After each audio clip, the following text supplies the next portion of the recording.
श्री धर्मपाल भारद्वाज जी, पूर्व chief fire officer Delhi. Shri Dharmpal Bhardwaj ji का स्वागत। मैं शिफाली मनचंदा मॉडल टाउन मंडल में मंत्री के पद पर हूँ और मैं डेरावाल नगर में रहती हूँ। मेरा नाम रोहित जैन है। मैं भारतीय जनता पार्टी ज़िला चांदनी चौक के व्यापार प्रकोष्ठ का सह संयोजक हूँ। मॉडल टाउन का निवासी हूँ। देख रहे हैं यहाँ पर भूमि पूजन समारोह है, 108 कुंडीय महालक्ष्मी यज्ञ एवं संत सम्मेलन। तो बात करते हैं यहाँ पे आए हुए कुछ अतिथियों से।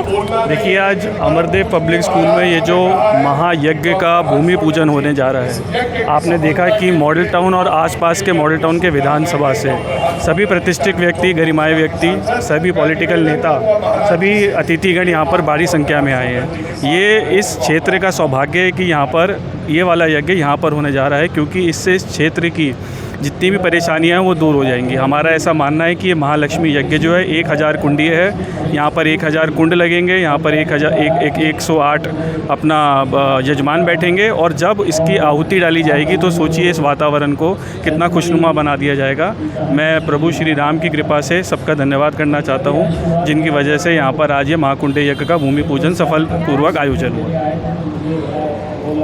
मैम, जैसा कि आप जानती हैं, अगर घर में भी घंटी बजे या शंख बजे तो आसपास का माहौल सही हो जाता है। तो जब यहाँ पे इतनी भारी संख्या में यज्ञ होगा, कुंड लगेंगे, तब कैसा प्रतीत होगा? अपने विचार कुछ बताइए। शांति और चारों तरफ शांति का प्रचार होगा और बहुत ही अच्छा सब लोगों को लगेगा और लोग इसी आशा से यहाँ आएंगे कि हमें भी महालक्ष्मी की प्राप्ति हो।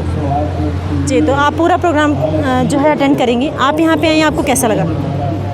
जैसा कि अभी रोहित जी ने और शेफाली जी ने बोला है, हम तो खुद ही यही चाहते हैं कि हमारा आसपास का हमारा पूरा मॉडल टाउन मंडल के जितनी भी महिलाएं, जितने भी पुरुष हैं, वो इस कार्यक्रम में भाग लें और इस कार्यक्रम को सफल बनाएं और हमारे आसपास का सारा जो वातावरण है, एक पॉजिटिविटी सभी के दिल में आए। कोरोना के बाद जिस प्रकार लोग परेशान हैं, हर चीज़ से परेशान है, डिप्रेशन में जा रहे हैं, तो हम तो यही चाहेंगे कि ये दिल से हम भी पूरा सहयोग करें इस मंदिर के निर्माण में और लोगों को भी प्रेरित करें कि वो इस प्रकार के यज्ञ में आएँ और यहाँ पर भागी बने हमारे। ऐसा लग रहा है, आज से ही ऐसा लग रहा है जैसे स्वर्ग की एक फीलिंग आनी शुरू हो गई है। तो आगे आने वाले दिनों में बिल्कुल ऐसा ही प्रतीत होगा कि हम तो स्वर्ग में ही पहुंच गए। जी, बहुत बहुत अच्छा मैम, बहुत अच्छा लगा आपसे। 30 साल हुए हैं और उसका होमवर्क लेकर के आपके बीच में आया हूँ। हम लोग सब श्री विद्या के उपासक हैं। श्री विद्या की उपासना आज की परिस्थितियों में एक शोधन की प्रक्रिया के अंतर्गत भी मैं देखता हूँ। आज अगर कुछ गड़बड़ हुआ है तो मानस गड़बड़ हुआ है, वो कैसे निवृत्त हो, किस तरीके से पुनः हमारा मनोबल बढ़े, इस पर बहुत सारा काम हुआ है। यह यज्ञ शोधन की प्रक्रिया के अंतर्गत ही श्री पीठम द्वारा उनका चंद्रमणि जी महाराज जो इस यज्ञ को कर रहे हैं, उनको साधुवाद। इस तरीके के यहाँ यज्ञ होते रहें। ये दिल्ली है और दिल्ली से एक ऐसा मैसेज पूरी दुनिया को जाए कि आप जो मानव की जीवन जीने की जो न्यूनतम परिस्थितियाँ हैं वो न खराब करें, पंचतत्व का आदर करें। मैं अक्सर एक बात ज़रूर कहता हूँ कि मानवीय पंचतत्व को इस ब्रह्मांडीय पंचतत्व के साथ जोड़ने का नाम योग है। तो आपकी बहुत सारी गुत्थियाँ वैसे ही सुलझ जाएगी। हम सब लोग प्रकृति के उपासक हैं और उस प्रकृति के उपासना का आदर होना ही चाहिए। धन्यवाद। जैसा कि आजकल युवा पीढ़ी है या फिर आजकल की जो जनता है, वो यज्ञ के बारे में कुछ ज़्यादा रुचि नहीं रखती, उसके बारे में इन लोगों के प्रति क्या संदेश देना चाहिए? अब ये क्या है कि आज तक के शिक्षा क्षेत्र जो भी हम लोगों को सुनाता और पढ़ाता आया है, उसी के आधार पर युवाओं का मानस बना है। समय की बात है। आपका मॉरल किस तरीके से बढ़े, किस तरीके से आप अपने बड़ों का आदर कर सकें। इस प्रकृति का आदर करना सबको आता है, लेकिन तरीके अलग अलग हो सकते हैं, उसमें कोई शंका नहीं। पिछले बार मैं कह रहा था हम लोगों के अहंकार टकरा रहे हैं। जब स्वाभिमान की बात होगी तो बच्चे नहीं, सभी लोग हमारे साथ होंगे भाई, उसकी चिंता नहीं है हमें। हमारे बालक अगर हैं तो उनके जीन्स में निश्चित ही सनातन धर्म है ही। थोड़ा सा वो जो राख लकड़ी पर आई है उसको फूकने की बात है, नीचे अग्नि वैसे ही प्रकट दिखाई देगी।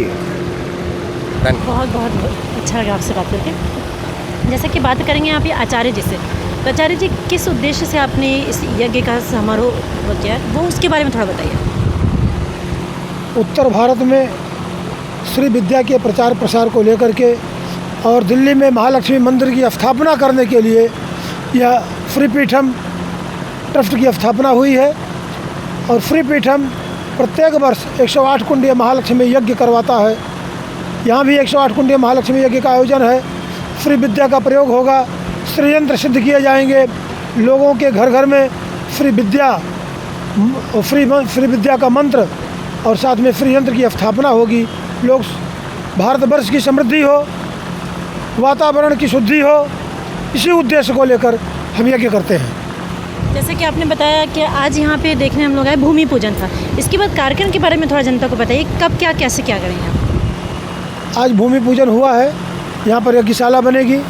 यज्ञशाला में 109 कुंड बनेंगे और 21 अगस्त को सुबह हजारों महिलाओं द्वारा कलश उठाया जाएगा, कलश यात्रा होगी, अरणी मंथन होगा, महासंकल्प होगा, मंडप प्रवेश होगा, अरणी मंथन होगा।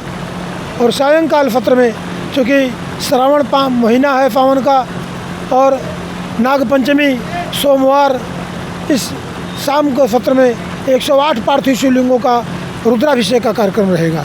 और रोज़ शाम को संत सम्मेलन में प्रवचन, माता पिता में, पिता पुत्र में, पति पत्नी में, सास बहू में, परिवारों में प्रेम की गंगा कैसे बहे, उसके लिए उद्बोधन होगा।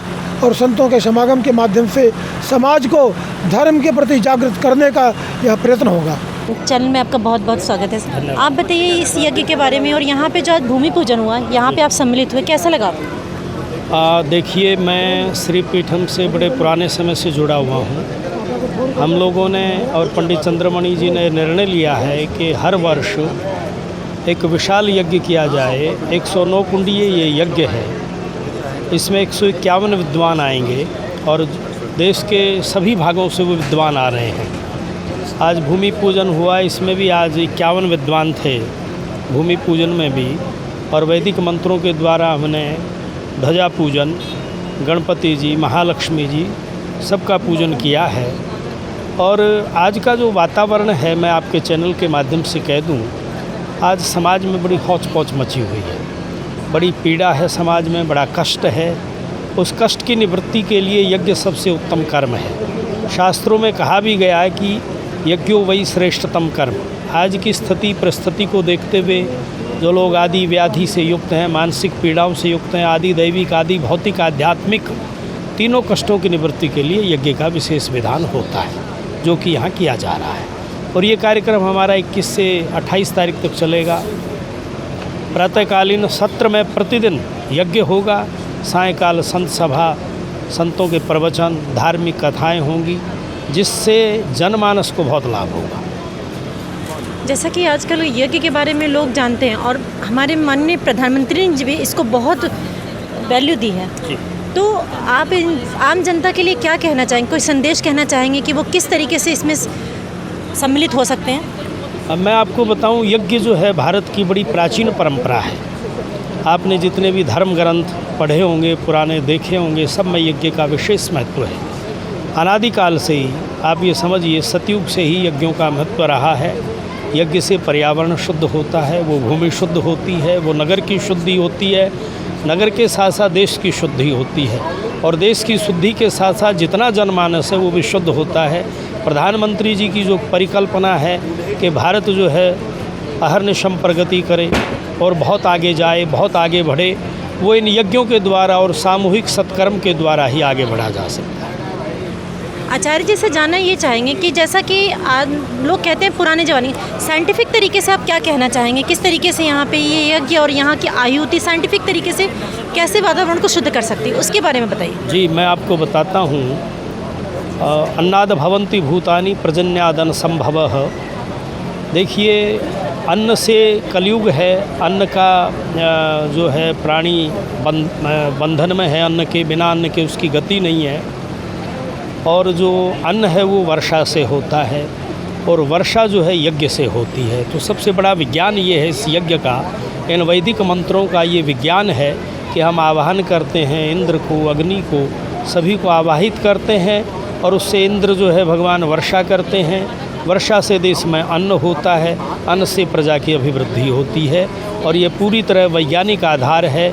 जो आहुतियाँ दी जाती हैं वो सूक्ष्म भाव से देवों को प्राप्त होती हैं मंत्रों के द्वारा, और भगवान अग्नि तो साक्षात देव हैं। किसी को इसकी ये आवश्यकता नहीं है कि भाई कहाँ पर अग्नि है, कैसी अग्नि है। तो यज्ञ की अग्नि जो है सब प्रकार के पाप ताप संताप को हरने वाली है और बहुत पवित्र है, इसमें सम्मिलित अवश्य होना चाहिए। मैं सभी से निवेदन करूंगा, जितने भी लोग आपके चैनल के माध्यम से जुड़ें वो सभी लोग इस यज्ञ में आएँ और पुण्य के भागी बनें। यज्ञ के बारे में आप जैसा कि आपने बताया, यहाँ के उसके बारे में बताइए कि लोग कैसे जुड़ सकते हैं, इस जगह पे कैसे आ सकते हैं, उसके बारे में पूरा विवरण हमारे चैनल के थ्रू जनता को दे सकते हैं आप। देखिए, ये दिल्ली के बिल्कुल मध्य भाग में स्थित है, मॉडल टाउन के पास डेरावाल नगर है, स्वामी अमरदेव पब्लिक स्कूल है और इसका एक विशाल जो है वो ग्राउंड है यहाँ पर।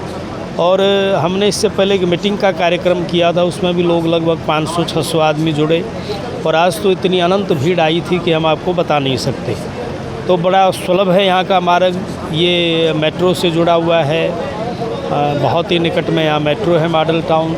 दूसरी बात ये कि बस से जुड़ा हुआ है, अपने साधनों से लोग आएँ, कैसे भी आएँ, कोई बहुत कठिनाई नहीं है। दिल्ली का ये रिंग रोड है, किंग्सवे कैंप के पास है, बिल्कुल मध्य दिल्ली में है, मॉडल टाउन का क्षेत्र है। तो चारों तरफ दिल्ली यहाँ से निकट है, सबको आना चाहिए, सबका स्वागत है। जैसा कि आपने देखा यज्ञ के बारे में और यहाँ सम्मिलित लोगों से हमने बातचीत किया, तो आप भी अगर हमारे चैनल के माध्यम से जुड़ना चाहते हैं तो यहाँ यज्ञ में सम्मिलित हो सकते हैं, आहुति भी दे सकते हैं और अपने परिवारजन को, अपने साथी संगति को लेकर ज़रूर आइए ताकि यहाँ की महानता आपको दिखाई दे सके और यहाँ पे आपके विचार भी शुद्ध हों। तो ऐसे ही जानकारी के लिए जुड़े रहें ARS न्यूज़ चैनल से। हमारे अतिथि डॉक्टर रोहित सक्सेना जी से बात करते हैं। सर, अपने बारे में थोड़ा बताइए और अपने काम के बारे में, जो यहाँ पे आप सम्मिलित हुए हैं, कैसी अनुभूति आपको लगी? मैं डॉक्टर रोहित सक्सेना, मैं 22 साल देश के कई चैनलों में रहा हूँ, वरिष्ठ पद पे रहा हूँ, CEO ग्रुप CEO रहा हूँ और भारत सरकार की मीडिया काउंसिल का सीनियर एडवाइज़र रहा हूँ और वर्तमान में मैं सनातन परिषद के निरंजनी अखाड़ा का जो है उसका राष्ट्रीय संगठन मंत्री और राष्ट्रीय प्रवक्ता हूँ। ये यहाँ पर 108 कुंडलीय महालक्ष्मी यज्ञ के लिए आज भूमि पूजन है। इस पूजन का सनातन धर्म में बहुत महत्व है। इस पूजन में केवल धन की प्राप्ति नहीं बल्कि समृद्धि और शांति की प्राप्ति के लिए भी पूजन किया जाता है। और यदि मैं कहूँ बात सनातन धर्म की तो विश्व में इसलिए सर्वश्रेष्ठ है क्योंकि यदि मैं दुनिया की सबसे हाईटेक टेक्नोलॉजी की बात करूँ, सबसे हाईटेक संस्था की बात करूँ जिसे नासा कहते हैं, वो आज भी हमारे ग्रंथों पर रिसर्च कर रहे हैं। यदि आप देखें पंचांग कितने सालों पहले हमने उसका देखा कि निर्माण हुआ और आज भी उसमें जो भी जिस समय ग्रहण या खगोलीय घटनाओं का जो जिक्र है वो उस समय उसी तरह से होती है।